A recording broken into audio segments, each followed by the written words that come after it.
pagi, salam sejahtera untuk kita semua. Perkenalkan, nama saya Eva Rosdiana Borusitepu SPD, mahasiswa PPG dalam jabatan kategori 1 gelombang kedua dengan nomor UKG 201503147012 LPTK Fakultas Keguruan dan Ilmu Pendidikan Universitas Mula Warman, program studi Pendidikan Kimia. Pada hari ini, saya akan melaksanakan praktik pembelajaran asam dan basa di kelas 11 IPA. Terima kasih.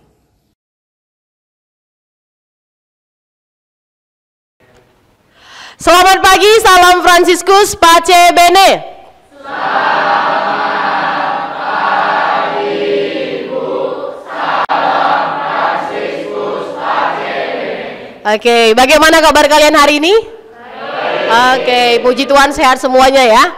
Nah, untuk mengawali dan membuka kegiatan pembelajaran kita hari ini, kita akan berdoa bersama yang akan dipimpin oleh seksi rohani. Kepada seksi rohani, Ibu persilakan untuk maju ke depan. Teman-teman, sebelum kita mulai pembelajaran kita pada pagi hari ini, mari kita persatukan hati dan pikiran untuk berdoa dalam nama Bapa dan Putra dan Roh Kudus. Amin.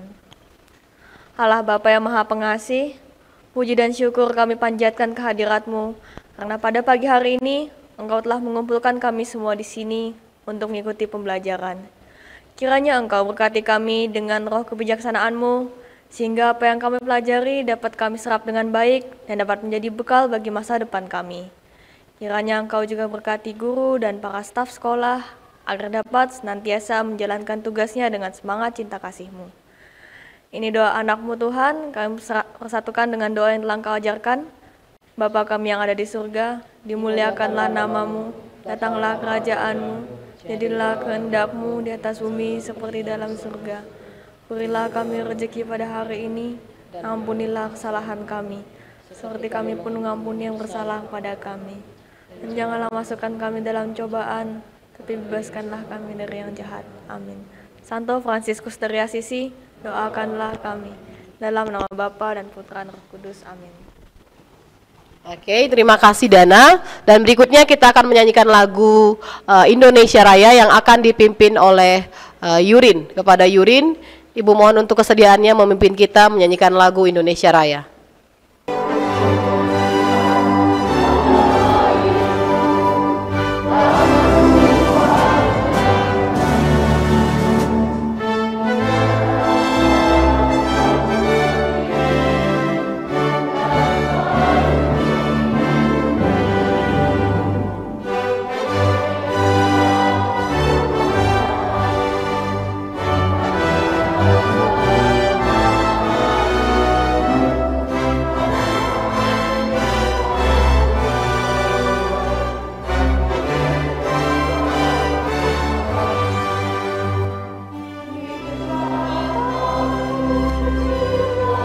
Terima kasih Yurin, silahkan duduk. Sebelum kita masuk ke inti topik yang akan kita bahas pada hari ini, Ibu mau tanya ketua kelasnya, Fafa, hari ini siapa yang tidak hadir nak? Ada 2 orang dispen, itu siapa? Teliana, Marta. Sisanya hadir semua, oke. Si Lamhot yang sering terlambat hadir, mana Lamhot? Oke, bagaimana Lamhot? Hari ini kamu tidak terlambat? Oke, tepuk tangan buat Lamhot ya.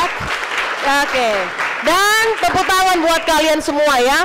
Ibu harap semangat kalian pagi hari ini semakin bertambah setiap harinya. Kenapa? Karena topik kita hari ini sangat menarik. Penasaran? Bagaimana? Oke, kemarin ya sebelum kita belajar hari ini, Ibu sudah ada kirim kalian bahan ajar. Sudah dibuka? Sudah, Ibu sudah ada kirim bahan ajar dan pembagian kelompok. Kemarin sudah ada Ibu kasih ya. Nah, hari ini kita akan belajar tentang apa judulnya nak? Larutan asam dan basa. Ada yang pernah dengar kata asam dan basa? Ada yang pernah dengar nggak? Pernah? Oke, kapan itu? Barusan Bu ya, barusan. Oke, selain hari ini, kira-kira ada yang pernah dengar mungkin waktu kelas 10 atau bagaimana waktu kelas 10 kalian pernah dengar asam basa? Pernah dengar? Atau pernah bahas sedikit atau pernah pelajari sedikit, pernah? Oke. Apa itu asam menurut kalian? Rasa. Ingat tidak? Sewaktu kelas 10 selain rasa ya, tadi Ibu tanya apakah pernah kalian belajar asam dan basa? Bu, kami baru dengar, baru setelah Ibu sebutkan. Tapi waktu kelas 10 kalian ingat nggak? Waktu kita ada belajar tata nama senyawa. Masih ingat? Masih. Oke, apa yang kalian ingat dari situ? Asam sulfat. Apa? Oke, apa yang kamu ingat? Asam sulfat. Asam sulfat. Kenapa disebut dengan asam sulfat kemarin? Ada senyawa hidrogen ya, Bu? Oke, karena ada hidrogennya. Apalagi yang kalian ingat? Oke, ada hidrogennya, ada H plusnya, samimaon kalau kata orang ya. Apa itu samimaon? Sama saja. Benar sekali. Tepuk tangan buat mereka bertiga, ya. Oke, selain itu, apalagi waktu kelas 10? Oke, asam klorida. Apalagi kira-kira yang menunjukkan asam nih sudah disebutkan semua. Ada hanya Ibu. Kalau bahasa dulu, kira-kira yang ada OH-minnya dulu dibaca apa? Iya, hidroksida. Kalau ada OH-minnya bertanda dia senyawa? Ya, hari ini anak-anak, kalau kalian masih agak lupa-lupa dan bingung-bingung, hari ini kita akan bahas, mempelajari ya tentang larutan asam dan basa. Ada yang pernah lihat gambar yang kedua ini? Semangat sekali ya, tepuk tangan buat kalian. Ya. Yang pertama itu apa? Oke, yang kedua? Oke, satu orang, gak semua. Siapa yang tahu sifatnya? Saya tahu. Cuka itu asam, sabun itu basa. Oke, tepuk tangan buat Robi.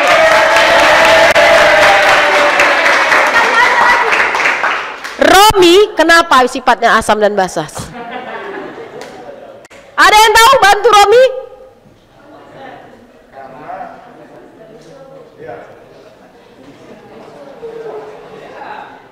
Bagaimana? Cuka itu asam, sabun itu pahit.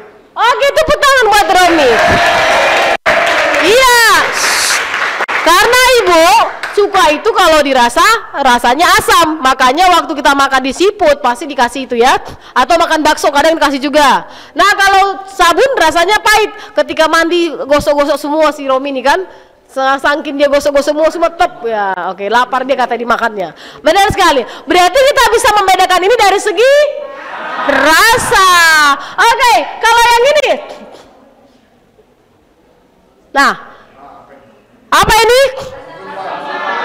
Kira-kira menurut kalian apa ini, asam atau basa? Kalau tadi dari segi rasa, kalau ini kira-kira kalau bisa asam, kenapa? Kamu rasa juga kah? Enggak. Kenapa ini nggak bisa dirasa? Tapi kenapa kau bilang asam? Satu orang angkat tangan. Danat? Oke, ada terpampang pH di situ? Kira-kira kenapa? Oke, silakan. Dengan melakukan percobaan dengan kertas lakmus, Bu. Oke, yang lain. Ini terlalu cepat membacanya. Kenapa? Karena ada H plusnya, Bu. Iya, karena ada ion H plusnya. Itu kan ada apa tulisannya tuh? H. Iya, jadi kalau tadi dari segi rasa, ini dari apa, ion yang terkandung ada H2SO4. Nah, jadi di sini dapat kita simpulkan tidak semua. Iya, kita bisa rasa. Kalau nggak bisa dirasa, nggak kita lihat hanya bagaimana Ibu? Karena tidak semua senyawa itu bisa mungkin kelihatan hanya di depan. Ini kan H2SO4. Jadi kalau amonia NH3, nah kita nggak tahu kan.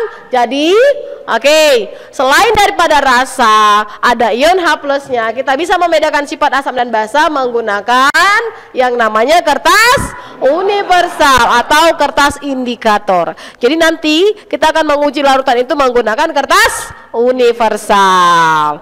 Oke, ada yang pernah lihat? Ya, di meja praktikan kalian sudah tersedia. Apa tujuan pembelajaran kita hari ini? Oke, silahkan sama-sama lihat di slide kita ya. Nah, melalui tujuan pembelajaran kita hari ini ya, diharapkan kalian semua bisa membedakan sifat asam dan basa, ya.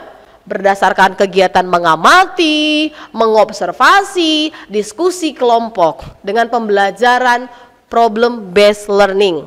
Oke, jadi setelah belajar hari ini diharapkan kita semua bisa membedakan, ya, apa itu asam, apa itu basa. Nah, selanjutnya selain tujuan pembelajaran kita, ya, hari ini ada beberapa proses penilaian akan Ibu ambil, ya. Yang pertama, penilaian sikap. Penilaian sikap, yang kedua pengetahuan dan keterampilan. Untuk sikap, Ibu akan melakukan pengamatan selama kalian diskusi, presentasi, ya, mengamati dan lain-lain. Jadi Ibu harap kalau mau nilai kimianya bagus, ikuti alurnya, aktiflah dan kerjakan sesuai dengan prosedur yang ada di LKPD. Berikutnya ada tes tertulis. Itu untuk nilai pengetahuannya. Di akhir pembelajaran kita, Ibu akan berikan kalian link GC untuk mengerjakan soal tesnya, ya. Soalnya pasti nggak susah, aman, tenang aja. Oke, kalau kalian belajar. Berikutnya ada keterampilan. Nah, untuk keterampilan ini selain dari presentasi, nanti kalian akan membuat video pembelajaran tentang topik kita, yaitu larutan asam basa. Jadi ketika proses pembelajaran, karena Ibu sudah arahkan kalian boleh membawa alat komunikasi, kalian boleh merekam misalnya proses-proses tertentu untuk nanti kalian tayangkan di video pembelajaran kalian, ya. Dan kalian juga boleh memoto hasil yang namanya uji larutan yang kalian laksanakan dalam kelompok kalian masing-masing. Oke, berikutnya, Nak.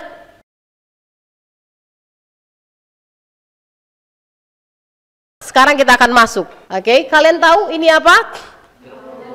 Jeruk. Iya, yang kalian bawa juga jeruk, ya kan? Nah, kira-kira kalau Ibu tayangkan ini apa yang bisa kalian deskripsikan? Asam. Nah, sekarang Ibu ada terjadi suatu masalah. Boydo, ya, ketika panas terik matahari dia kehausan, gerah sekali, pengen rasanya menghilangkan rasa dahaganya. Dengan apa? Nah, dia beli es jeruk sampai 3 gelas. Dia minum terus, ya, saking enaknya. Nah, ternyata si Boydo ini setelah meminum es jeruk sampai 3 gelas, dia mengalami yang namanya perih di bagian perutnya. Pernah nggak kalian alami seperti itu? Pernah, oke. Berarti kalau pernah, kalian pasti gampang mengobservasi, mengidentifikasi dan mengamati kenapa seperti itu. Nah, pertanyaan Ibu, mengapa Boydo yang memiliki penyakit MAH merasa perutnya perih dan mual ketika mengkonsumsi air jeruk? Berikutnya, jika seandainya dia tidak meminum es jeruk, tapi dia meminum minuman soda ataupun dia meminum es teh, kira-kira dia masih mengalami sakit perut tidak? Ada yang mau mencoba menjawab atau bagaimana kira-kira? Ya, perkenalkan saya Rio Wijaya. Jadi kalau misalnya Boydo meminum es teh, itu sebenarnya tergantung lagi sama konsentrasinya. Karena teh sendiri kalau konsentrasinya tinggi bisa menyebabkan sakit perut kalau diminum terlalu banyak. Oke, tepuk tangan buat Rio, ya. Kelihatan anak kimianya sudah main konsentrasi, ya. Lanjut, Ibu mau dengar siapa mau kasih pendapat? Kalau menurut saya, kalau misalnya Boydo minumnya itu es teh, mungkin perutnya nggak kenapa-kenapa karena teh itu memang asam, tapi pH-nya cuma di sekitaran 6 doang. Tapi kalau dia misalnya minum soda, mungkin sama aja perutnya tetap bakal perih karena soda itu asam, pH-nya lumayan rendah, selain itu mengandung gas juga. Jadi mungkin sakit perutnya bakal nambah. Oke, baik, saya juga setuju dengan apa yang dibilang Dana tadi, tapi pada konteksnya di sini Boydo itu punya penyakit MAH. Apapun itu ketika berlebihan dikonsumsi seseorang yang punya penyakit MAH dan dalam kondisi belum makan pasti perutnya itu akan sakit karena apa? Di lambungnya itu sudah tergores. Jadi ketika dikenai asam apalagi, makanya nanti dia akan mengalami yang namanya sakit perut. Itu Bu tambahan dari Oke, saya. tepuk tangan buat Yurin. Nah, sekarang untuk membuktikan apakah jawaban Rio itu benar, apakah jawabannya si Dana benar ataupun Yurin benar, kalian akan mulai bekerja. Kalian sudah ada dalam kelompok masing-masing. Silakan kalian mulai bekerja dalam kelompok untuk mengidentifikasi kira-kira larutan yang kalian uji. Kenapa? Karena larutan yang kita uji itu adalah larutan yang ada dalam kehidupan sehari-hari dan kebetulan berhubungan dengan konteks kita. Ingat, ya, judul besar kita adalah membedakan sifat larutan yang asam ataupun basa berdasarkan contoh-contoh yang ada dalam kehidupan sehari-hari. Silakan kalian menguji dan mengamati dan mengumpulkan data berdasarkan uji sederhana yang ada di meja kalian dan LKPD yang sudah Ibu kirim ke grup WA kita. Mulai boleh dikerjakan dan nanti kita akan presentasi. Ketika presentasi kalian akan bisa menjelaskan yang permasalahan yang ada di depan ini. Dan berdasarkan jawaban dari teman-teman, kalian akan bisa mengerti, oh seperti ini, seperti ini, seperti ini, ya. Sekali lagi tepuk tangan buat teman-teman kalian yang sudah mencoba menjawab, ya. Oke, kelihatan ini sudah sudah membaca bahan ajar, ya. Tapi untuk lebih akurat, boleh kalian mulai menguji sekarang dalam kelompoknya. Silakan bekerja anak-anak, mulai diuji. Waktu kalian kurang lebih dari 20 menit ya. Silakan dikerjakan.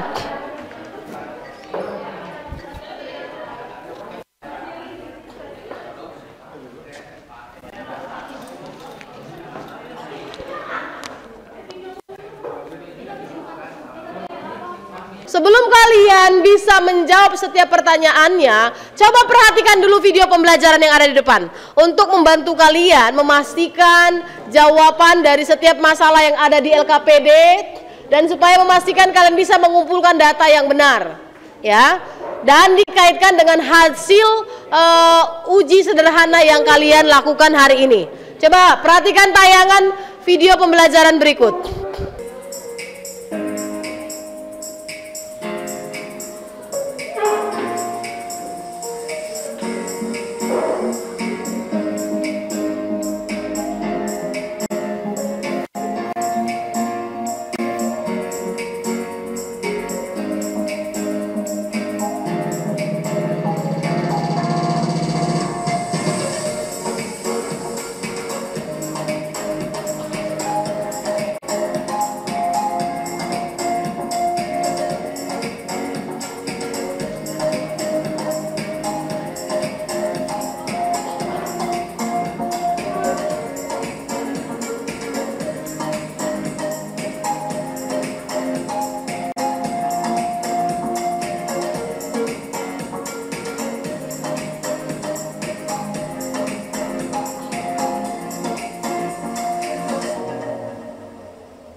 Nah, perhatikan ya, ini ada hubungannya ke topik yang kalian bahas.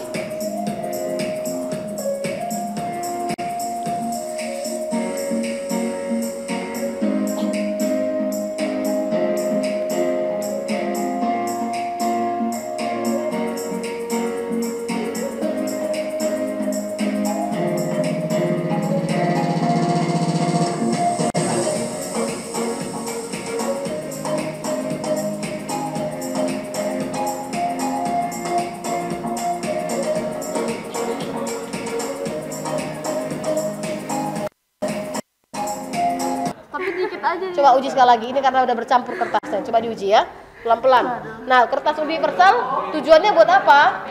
Untuk pH-nya. Jadi itu kertas lakmus merah, celupkan. Pelan-pelan. Ada lagi kertas bisa.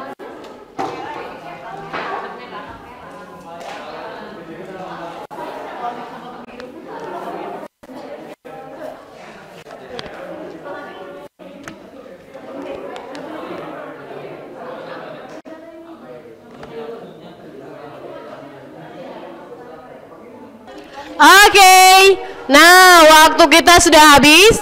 Silakan duduk semuanya dalam kelompoknya. Ya, mejanya dirapikan karena kita akan lanjutkan untuk presentasi ya. Kita mulai dari kelompok 1 untuk mempresentasikan dan menyajikan hasil pengamatan mereka dan hasil diskusi mereka sesuai dengan LKPD dan hasil uji larutannya. Untuk kelompok 1, berikan tepuk tangan untuk kelompok 1.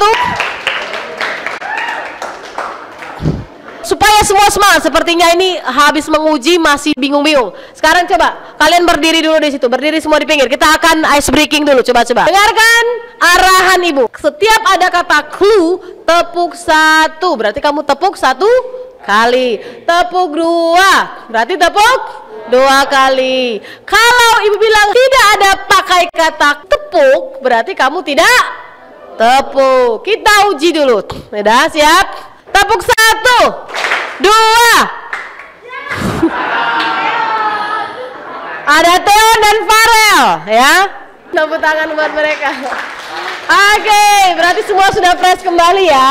Kita lanjutkan dengan kelompok 1 presentasi. Selamat pagi, salam Fransiskus Pace Bene. Kami dari kelompok 1 akan mempresentasikan dari hasil percobaan yang telah kami lakukan tadi mengenai larutan asam dan basa dengan bahan-bahan sederhana. Baik, untuk pertanyaan pertama, zat apa yang terkandung di lambung? Nah, di lambung itu terdapat beberapa enzim-enzim seperti pepsin dan lipase. Namun, dalam konteks asam basa dan juga penyakit MAH, yang berperan paling banyak adalah asam klorida dengan rumus kimianya HCl. Pertanyaan kedua, bagaimana sifat senyawa yang terdapat dalam perasan jeruk? Perasan jeruk itu bersifat asam karena mengandung asam sitrat yang merupakan asam lemah. Senyawa utama dalam perasan air jeruk adalah vitamin C, asam folat, serat, dan lain-lain. Pertanyaan ketiga, kandungan apa yang terkandung dalam obat MAH? Kandungan obat MAH itu macam-macam tergantung mereknya. Tapi yang paling umum adalah magnesium hidroksida dan aluminium hidroksida. Pertanyaan berikutnya, mengapa penderita penyakit MAH tidak boleh mengonsumsi jeruk secara berlebihan? Nah, karena jeruk itu mengandung asam, di mana lambung tidak boleh mengandung terlalu banyak asam, karena dapat membuat asam lambung naik yang menyebabkan mual dan terasa terbakar. Sebaiknya pada penderita penyakit MAH, sebaiknya sebelum mengonsumsi jeruk terlebih dahulu makan supaya asam lambung tidak terlalu tinggi. Pertanyaan terakhir,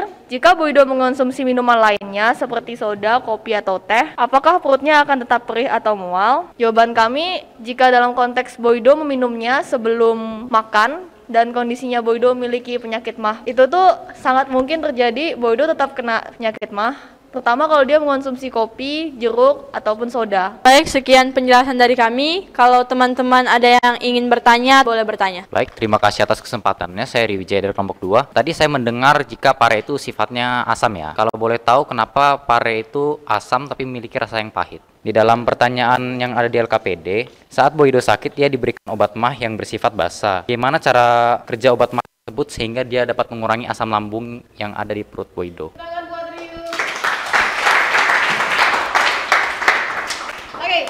Baik, saya akan mencoba menjawab pertanyaan Rio yang pertama. Kenapa kami tadi menyebutkan bahwa pare itu asam, sedangkan sudah kita ketahui rasanya pahit? Nah, itu bisa saja terjadi karena salah satu penyebab atau faktornya yang menyebabkan dia bisa menjadi asam adalah pH dari si air yang kita gunakan ketika kita melarutkan pare itu. Mungkin saja pH air tersebut di bawah 7, sehingga menyebabkan pare tersebut saat kita coba menggunakan kertas universal dan juga kertas lakmus malah berubah menjadi asam dan bukan basa, karena pH air itu berada di bawah 7 yang menandakan bahwa air tersebut memiliki sifat asam. Untuk pertanyaan kedua, kalau tidak salah tentang cara kerja obat MAH untuk pasien penderita MAH. Jadi obat MAH itu mengandung aluminium hidroksida dan magnesium hidroksida yang bersifat basa, sedangkan penderita asam lambung itu biasanya kandungan HCl di lambungnya tinggi sehingga menggores lambung dan menyebabkan rasa perih. Nah, untuk menangani hal itu dinetralkan dengan memberi larutan basa seperti obat MAH yang mengandung MgOH2 dan AlOH3. Jadi cara kerjanya dinetralkan gitu. Oke, tepuk tangan buat kelompok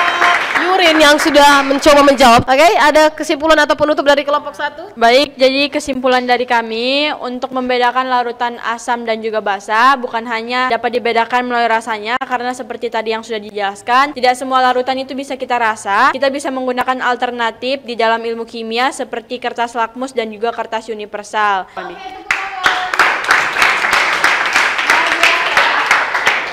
Demikian presentasi dari kelompok kami ucapkan terima kasih. Selamat pagi, salam Fransiskus Pace Bene. Oke, terima kasih. Silakan duduk, Nak. Berikutnya kita akan mendengarkan dari kelompok 2. Silakan kelompok 2 maju ke depan. Perhatikan dulu slide yang akan Ibu tayangkan untuk menguatkan kalian dan mendalami kalian tentang topik kita hari ini. Jadi anak-anak semua perhatikan ke depan.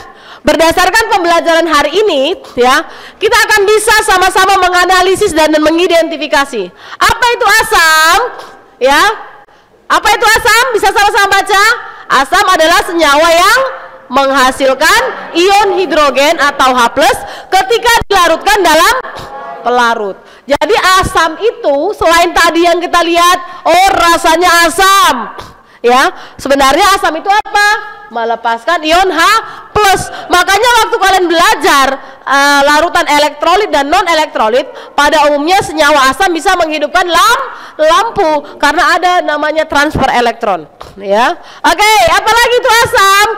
Ciri-cirinya coba selanjutnya. Nah, adapun sifat-sifat asam. Yang pertama, ini mukanya si Romi ini waktu kecil ya. Iya kah? Terlalu ganteng kayaknya. Oke, yang pertama sifat asam, memiliki rasa asam. Yang kedua, apa tadi? Sebagian besar reaksi bereaksi dengan logam menghasilkan H2. Kalau dalam praktikum tadi, apa yang kalian dapat? Uji coba sederhana. Menghasilkan sifat asam, apalagi? Tadi hasil mengubah kertas lakmus merah jadi biru jadi merah. Kelaparan kah? Ya, kalau kelaparan gagal fokus ya. Baru kalau kertas lakmus merah tetap merah. Apalagi tadi saat uji daya sederhana tadi? pH-nya iya di bawah 7. Apalagi?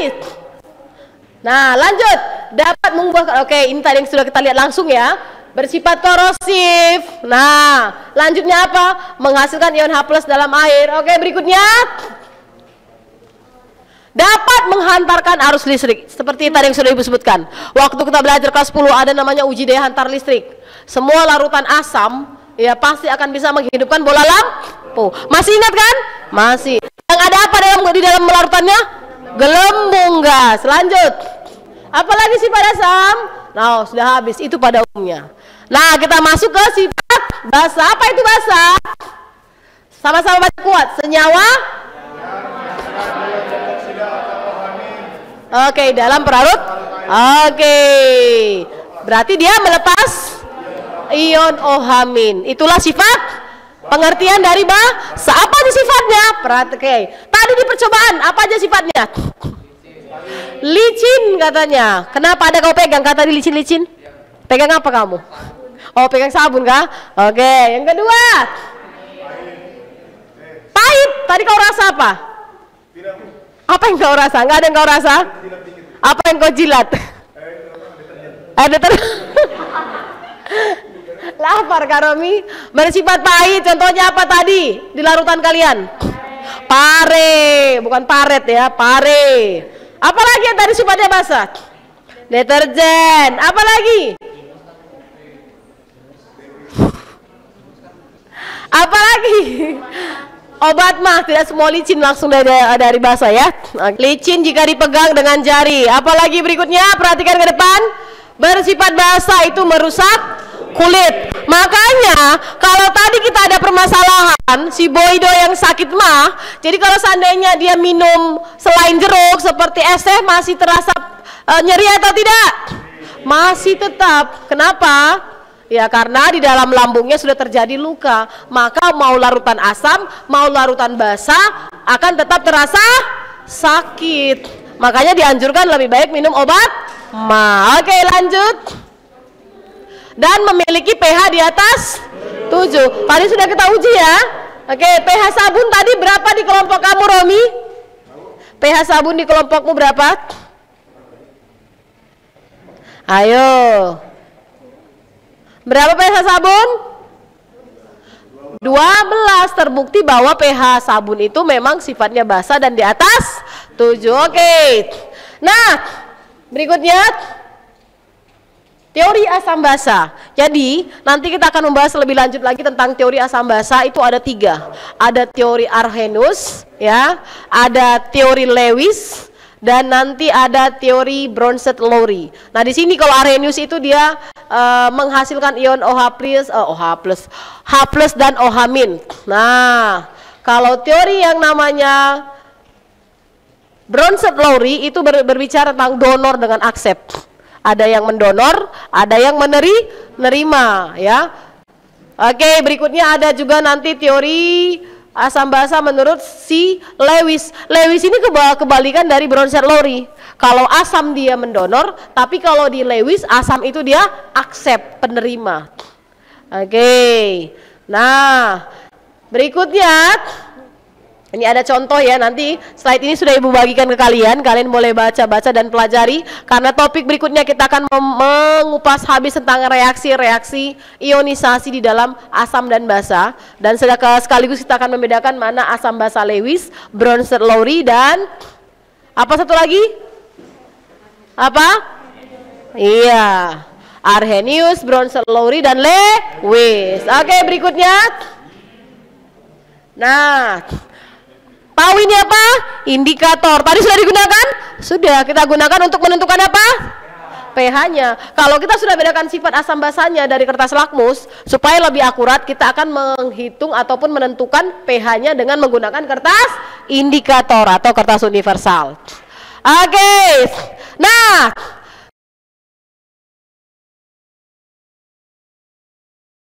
sebelum selesai pembelajaran kita hari ini ya, Ibu ingin kita akan melakukan yang namanya uji untuk kemampuan kalian. Ibu sudah kirim di WA grup kita itu link GC untuk pengerjaan yang namanya tes untuk topik kita pada hari ini. Apakah kalian benar-benar mampu dan bisa? Silahkan lihat di GC. Ibu kasih waktu mengerjakannya sekitar 5 atau 10 menit dari sekarang. Silahkan dikerjakan. Ya,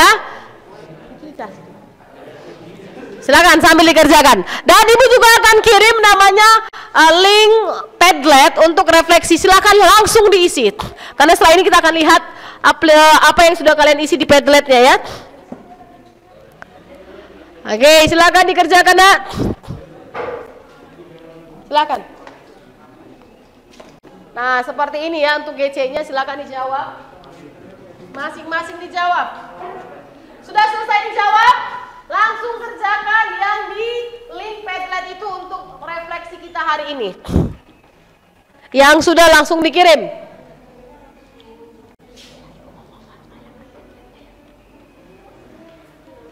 Sudah? Ayo, Padletnya. Itu ada 5 pertanyaan, silakan langsung dijawab.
Jangan lupa ya, untuk video pembelajarannya itu akan dikumpulkan di pertemuan kita berikutnya.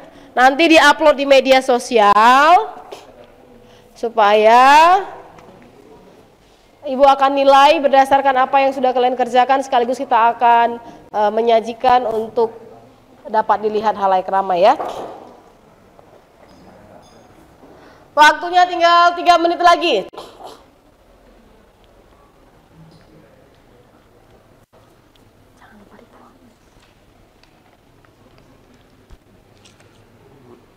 Jelas eksperimen pada tempatnya, jangan dibuang gitu. Buang ke toilet.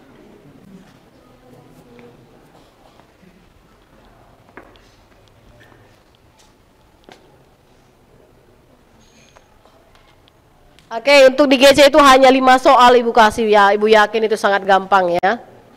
5 soal.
Jangan lupa langsung dikerjakan ya, yang Padletnya diisi langsung.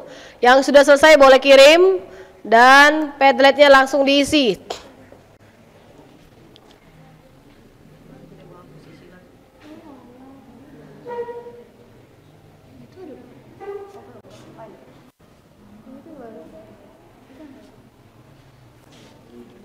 Oke, waktu pengerjaan GC-nya selesai, silakan Padletnya diisi ya. Untuk refleksi ini masih ada beberapa, ada si Hani, Christian, William, Vincent. Yang belum silakan.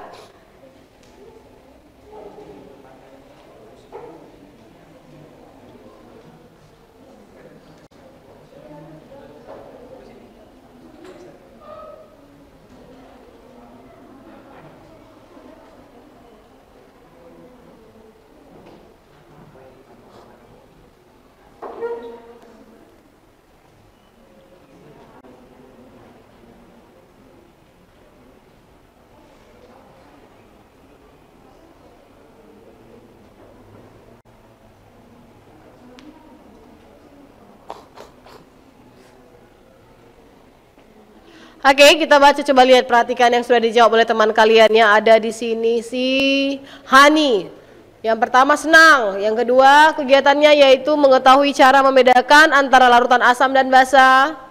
Baru yang ketiga, saya dapat mengetahui membedakan cara dan juga sifat larutan asam dan basa. Yang keempat, menanyakan materi yang belum jelas kepada dan berdiskusi. Dan kelima, memiliki nilai yang baik juga dalam belajar. Oke, coba lihat paling bawah, masih ada lagi yang sudah. Nah, ada Rizka, senang. Sini praktikum mengukur pH dan presentasi. Oke. Ayo, Ibu tunggu. Masih banyak yang belum ini. Ya, silakan lihat di atasnya. Waktunya tinggal 3 menit lagi, selesai untuk refleksi. Contek terus.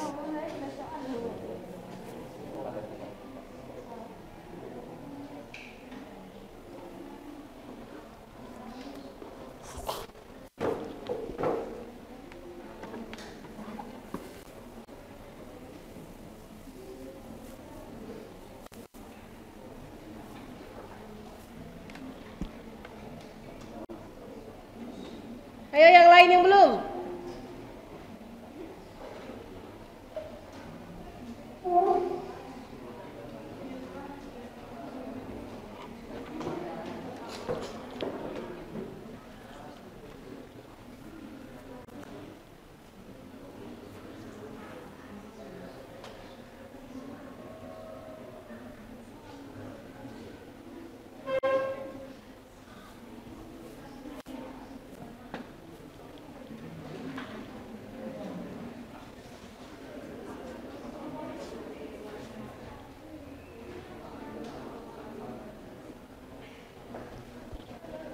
Satu orang kasih kesimpulan penutup, siapa mau coba? Satu orang. Ayo, biar ditutup kegiatan kita hari ini. Closing satu orang, silakan Yurin. Tepuk tangan buat Yurin. Ya. Yurin ini memang luar biasa ya.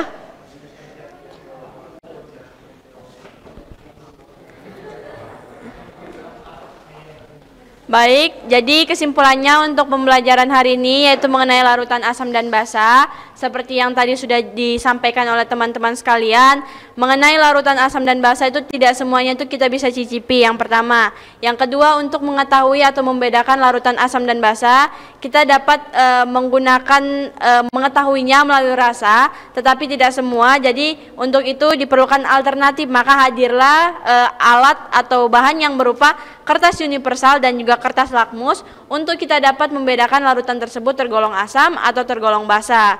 Dari semua itu kita juga mengetahui bahwa ternyata larutan asam dan basa itu juga hadir di dalam kehidupan kita sehari-hari tanpa kita sadari. Bahan-bahan atau hal-hal yang ada di sekitar kita itu juga tergolong dalam larutan asam dan juga basa. Sekian kesimpulan dari saya untuk pembelajaran kita pada hari ini. Oke, satu orang lagi tambahannya ada? Satu orang lagi? Ada? Dana, silakan.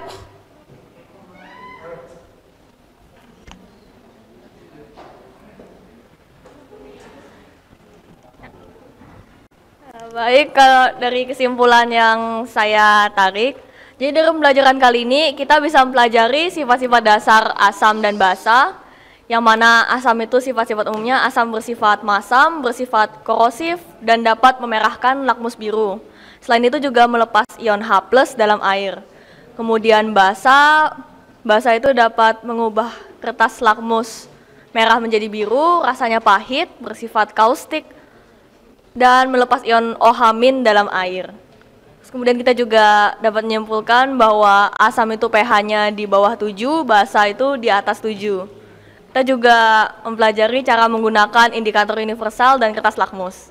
Sekian dari saya. Oke, tepuk tangan buat Dana. Oke, jadi anak-anak melalui pembelajaran hari ini kalian bisa paham dan bisa membedakan sifat larutan asam dan basa. Dan juga kalian diajarkan untuk bisa mengerti, mengaplikasikan prinsip asam dan basa ini dalam kehidupan sehari-hari. Contohnya ketika kamu yang namanya mengalami sakit ya. Jadi kalau ketika Boydo tadi dia mau minum apapun itu, ya dia akan tetap merasa nyeri karena otomatis lambung mereka yang luka akan terasa perih ketika mengkonsumsi larutan asam dan basa. Cuman bagaimana untuk bisa menghindarinya yaitu apa? Ya, bisa minum obat mah. Yang kedua bisa juga melihat konsentrasi dari hal apapun yang kita konsumsi. Boleh minum jeruk, tapi jangan terlalu berlebih. Teh juga boleh, jangan terlalu berlebih. Dan pengaruh konsentrasi itu sangat mempengaruhi yang namanya derajat keasaman suatu larutan. Oke, jadi di pertemuan berikutnya kita akan belajar bagaimana pengaruh konsentrasi terhadap derajat keasaman. Ya, nanti akan Ibu bagi juga bahan ajarnya dan LKPD-nya, silahkan dipelajari. Pada topik berikutnya kita akan membahas tentang larutan pengaruh konsentrasi terhadap keasaman sifat basa dari suatu larutan. Dan jangan lupa untuk video pembelajarannya dikerjakan ya, dikumpulkan paling lama minggu depan di pertemuan kita berikutnya. Nah, untuk menutup kegiatan kita hari ini, kita akan akhiri dengan doa yang akan dipimpin kembali oleh seksi rohani. Silakan. Oh, kali ini gantian untuk Maria Felicia. Silakan pimpin kita dalam doa.